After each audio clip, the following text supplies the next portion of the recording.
नमस्कार, मैं हूं आपके साथ साक्षी। बिहार विधानसभा चुनाव में हार जीत चाहे किसी की भी हो, लेकिन नुकसान साफ तौर पर सम्राट चौधरी का ही होता हुआ नजर आ रहा है। जब उन्हें बिहार भाजपा का अध्यक्ष बनाया गया था तो ऐसा लगता था कि भाजपा को जेडीयू नेता और नीतीश कुमार का मजबूत विकल्प मिल चुका है।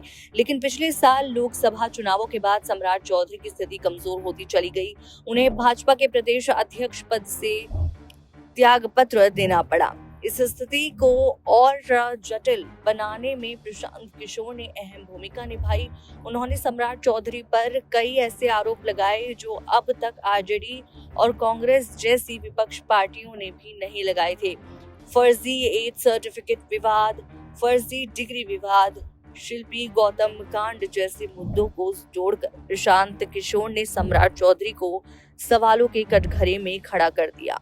अब ये चुनाव उनके लिए एक लिटमस टेस्ट की तरह साबित होने वाला है। अगर कुशवाहा वोटर्स का ट्रांसफर इस बार भी भाजपा में नहीं हुआ तो सम्राट चौधरी यकीनन पार्टी के लिए बोझ बन सकते हैं।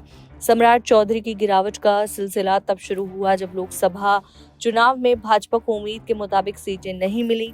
उस समय वो बिहार भाजपा के अध्यक्ष थे। साल 2014 और 2019 की तुलना में 2024 में भाजपा महज 12 सीटों तक सिमट गई।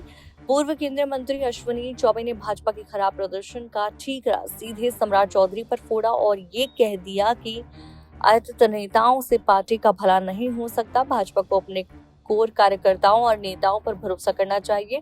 लेकिन सम्राट चौधरी के मामले ने फिर से सवाल खड़े कर दिए हैं। प्रशांत किशोर द्वारा लगाए गए आरोपों ने सम्राट चौधरी की छवि को नुकसान पहुंचाया है।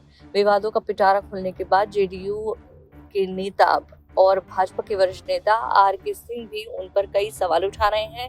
ऐसे में सवाल ये उठता है कि क्या सम्राट चौधरी चुनाव के बाद अपनी खोई हुई स्थिति को दोबारा पा सकेंगे या फिर इन आरोपों का उन पर राजनीतिक प्रभाव कमजोर कर देगा।